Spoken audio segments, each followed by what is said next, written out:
Now we're going to look at entropy in biology.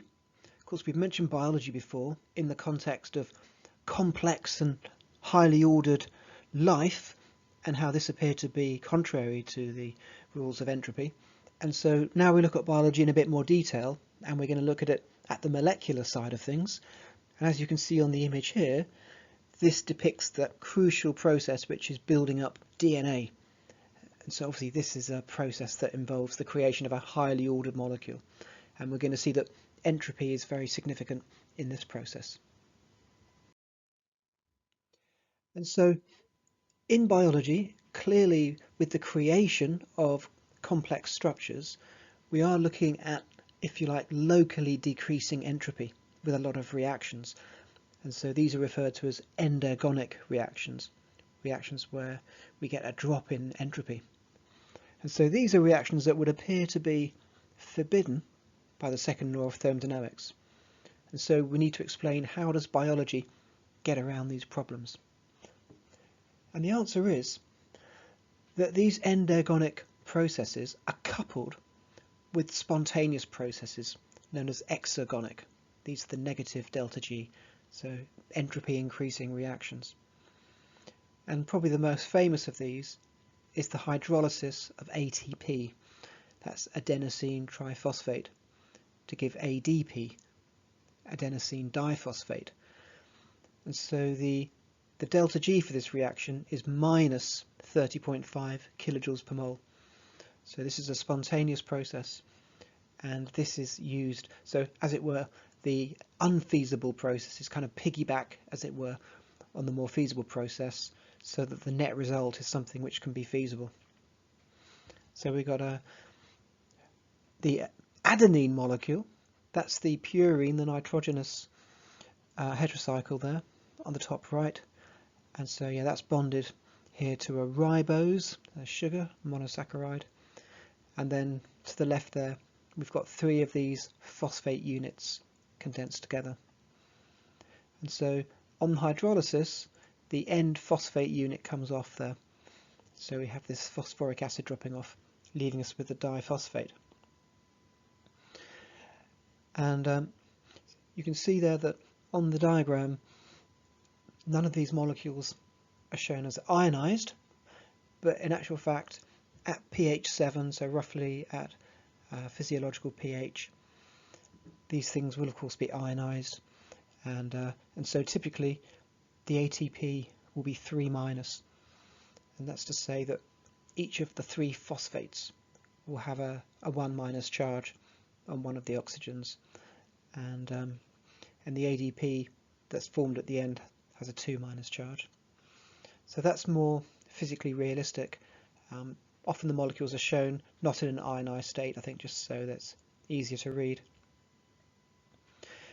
And you know, on first glance, it's not really that obvious why this process is exergonic at all. I mean, when you look at it, you've got 2 molecules as reactants and 2 molecules as products. So it's not as if the number of molecules has obviously gone up. And if you consider bonds that have been made and bonds that have been broken throughout the whole process, again, they turn out to be equivalent, which suggests there isn't a particularly strong enthalpy driving force either. So yeah, it's not that obvious why it's exergonic. So one thing I've suggested here is that we are forming more ions in the process, and therefore they're going to be more ion solvent interactions, and these are going to be exothermic. So in fact that'll be a kind of enthalpy driving force, and perhaps having more ions could be an entropy driving force. But anyway, this is the sort of classic exergonic process. And so here we've got an illustration here of reactions being coupled. And so we've got reactions 1 and 2 coupling to give an overall process described as reaction 3. So ultimately what we're trying to do here is we're trying to phosphorylate a glucose molecule.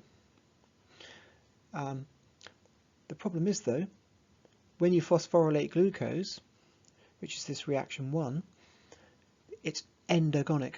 That's to say that the product is at a higher free energy than the reactant. So this couples with reaction 2, which is the hydrolysis of ATP. And so you can see that this process is more exergonic, 30.5 kilojoules per mole, than the first process is endergonic, 13.8 kilojoules per mole. So when you couple those two reactions together, the overall reaction, and you can get that just from adding the equations together, the overall reaction is exergonic, minus 16.7 kilojoules per mole. And you can see here in the notation, the delta G has this dash, and the dash denotes to, rather than, as it were, normal standard conditions, which would actually be 1 mole per dm cubed concentration, it's actually referring to, as it were, biological standard conditions, which is pH 7.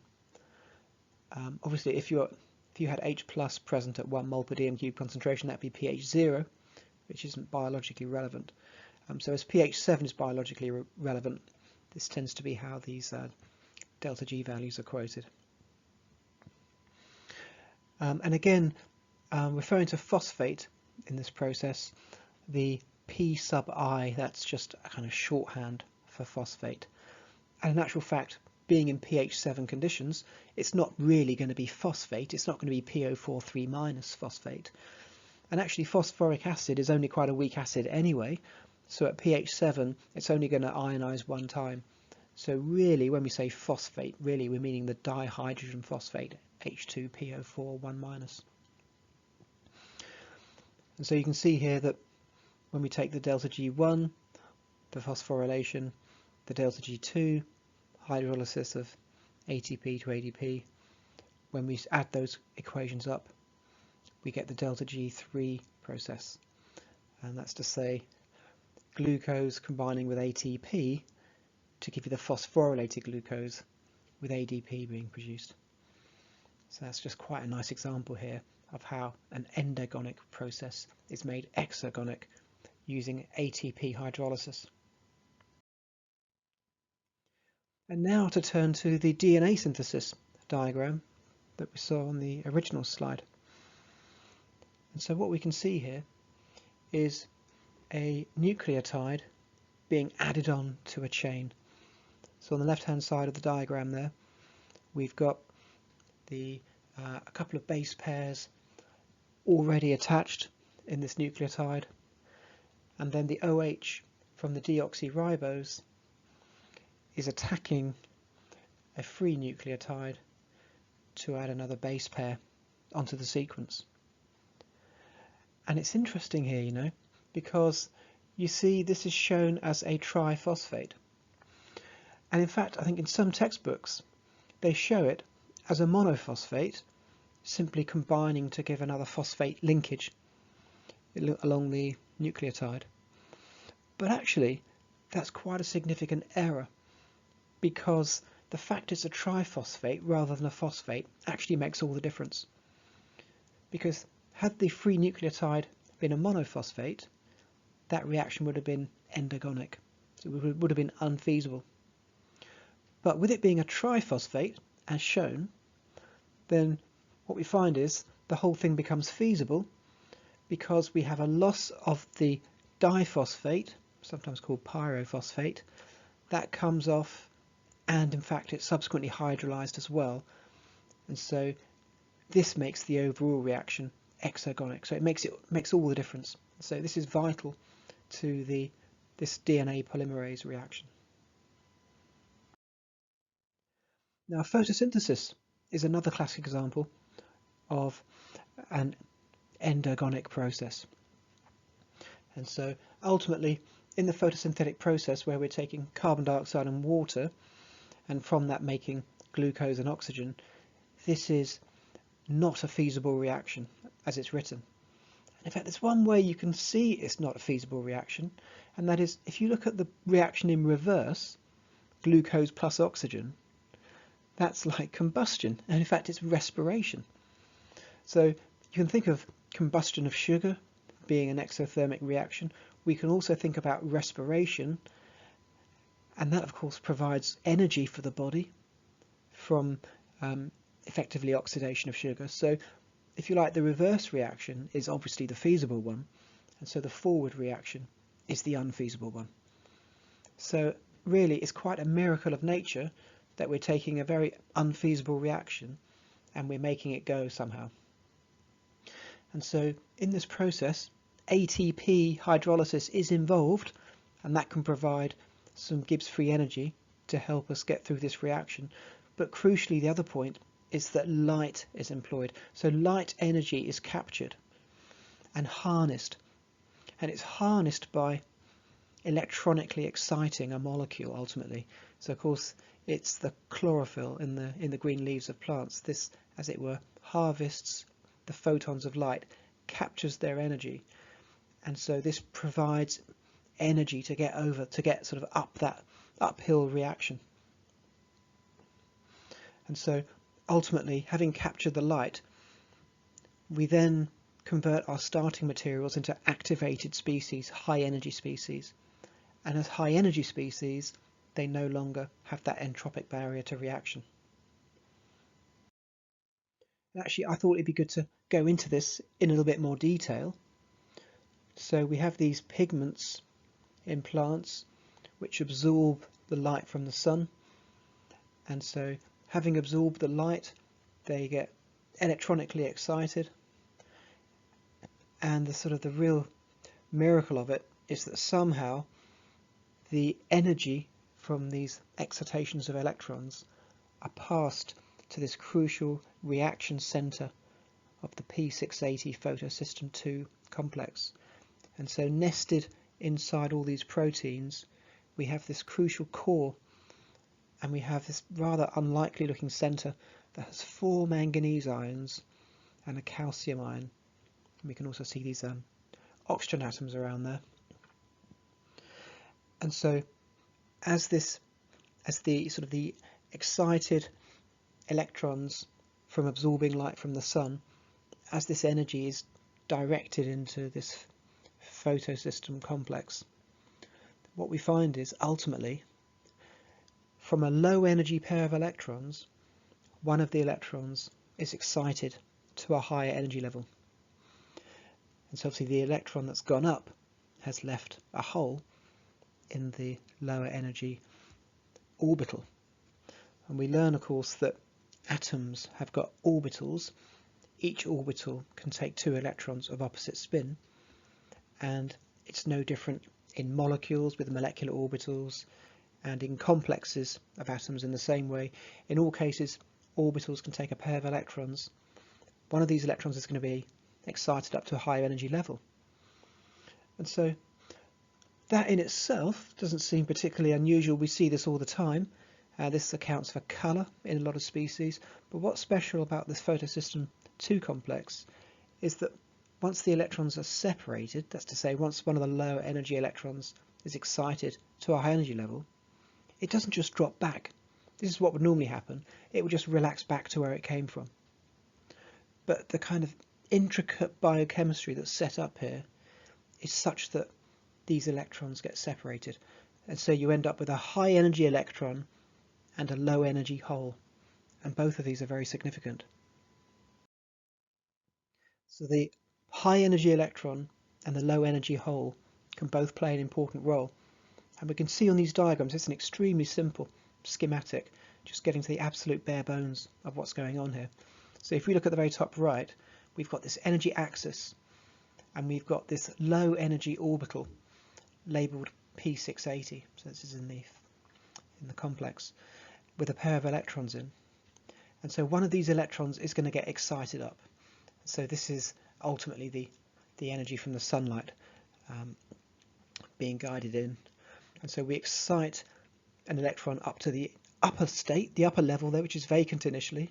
The electron moves up to there, and so then what's left behind we'd refer to it as an electronically excited P680 complex, and the asterisk there denotes it's electronically excited. So by electronically excited, it means an electron has been raised to a higher energy state. So we can see lower in the middle diagram there, we see that the high energy electron, this might drop down in energy slightly and move across, having overlapped with a vacant orbital in another molecule. and that other molecule, having gained an electron, has effectively been reduced.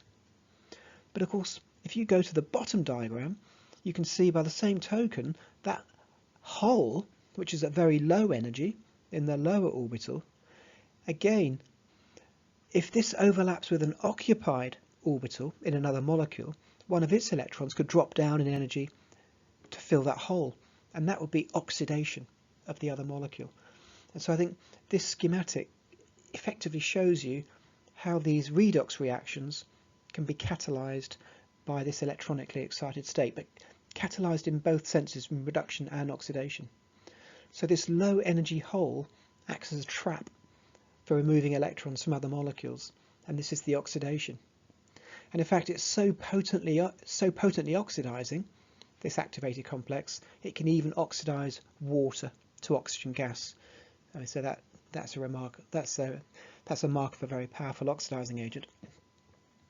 And equally, the high energy electron acts as a powerful reducing agent, and ultimately this is going to reduce carbon dioxide to glucose for us. So you can see, obviously, glucose is a less oxidized form of carbon than carbon dioxide.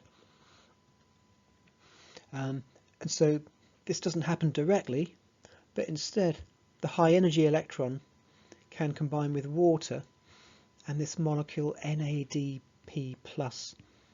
So that's nicotinamide adenosine diphosphate.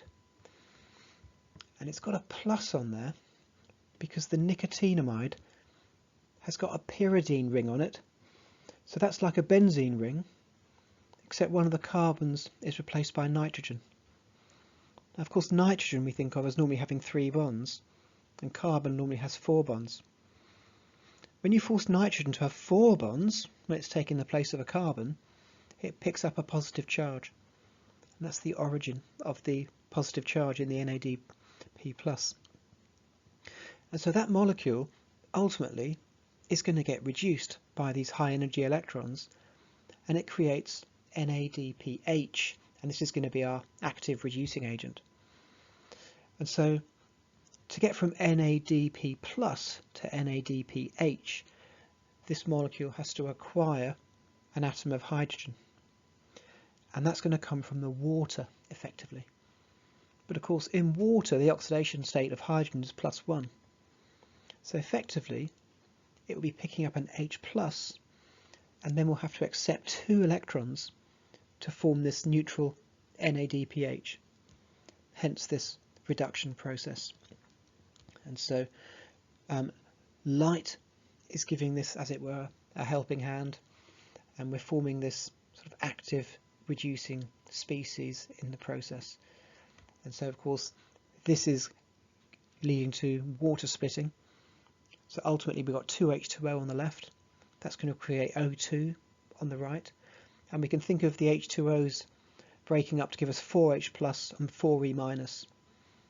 2 of those H pluses are going to go onto the 2 NADP pluses, and of the 4E-, each NAD plus requires 2 of those. So the equation all balances up. And so we do ultimately need the energy that we've got from the light to make this reaction feasible. Hence, the vital aspect of harnessing the light from photosynthesis raises the energy of the system, gets us over the entropy barrier. And finally, I thought I'd say something about protein folding. And of course, biology is essentially mediated by proteins. Of course, reactions are all enzyme catalyzed, and enzymes are proteins. Of course, proteins have structural functions as well. Proteins are ubiquitous in biology. And really, the function of these proteins is all about their shape. And the shape is absolutely critical. And we know that proteins are very delicate and they can easily be denatured. And if you change their shape, you'll muck up their function. So proteins have to be in exactly the right shape. And so we spend a lot of time trying to understand the shape of proteins. And really, it's kind of amazing because there's so many amino acids involved in so many proteins that there are just an astronomical, mind-boggling number of possible conformations, that's to say kind of arrangements in space, that these molecules can take in a long protein. And somehow, I mean, it just seems miraculous that not only do the proteins find, as it were, their correct shape from all the zillions of possibilities, but they do it really quickly. So it is just a kind of a miraculous thing how proteins can just rapidly fold up to produce exactly the right shape. And when we think about protein structure, we're always thinking about these typically weaker than covalent forces. So we have hydrogen bonding. So we see hydrogen bonding directing alpha helices and beta sheets. We get other types of van der Waals interactions that are involved. And also, of course, we can form things like disulfide bridges. So that's a covalent interaction, forming this tertiary structure of proteins, and ultimately all the these tertiary proteins can fit together in a quaternary structure. So we've got all these different types of force at play. And so, as I say, all these weaker than covalent forces are these things that we consider closely. And this always seems to imply enthalpy, because these weak bonds are all associated with small exothermic enthalpy changes. And we imagine it's the enthalpy changes. But the thing I wanted to emphasize is that entropy is also a consideration. It's not such an obvious point, but again, as I've mentioned before, we often kind of miss the solvent. We just focus on the solute the whole time. But actually the way the solvent interacts with the protein does have quite a significant bearing on the entropy. So, it would be possible, for example, when you get little pockets, let's say within a polypeptide, you may find that you've got quite ordered solvent molecules in these pockets, and it may be that changing the conformation of the protein might expel those solvent molecules and, as it were, disorder the solvent to an extent. So when we consider the solvent side of things, we also find there's an entropy dimension as well to protein folding, in addition to the well-known enthalpy dimension. So there it is. These are, I think, some of the key aspects of entropy in biology that I wanted to touch on.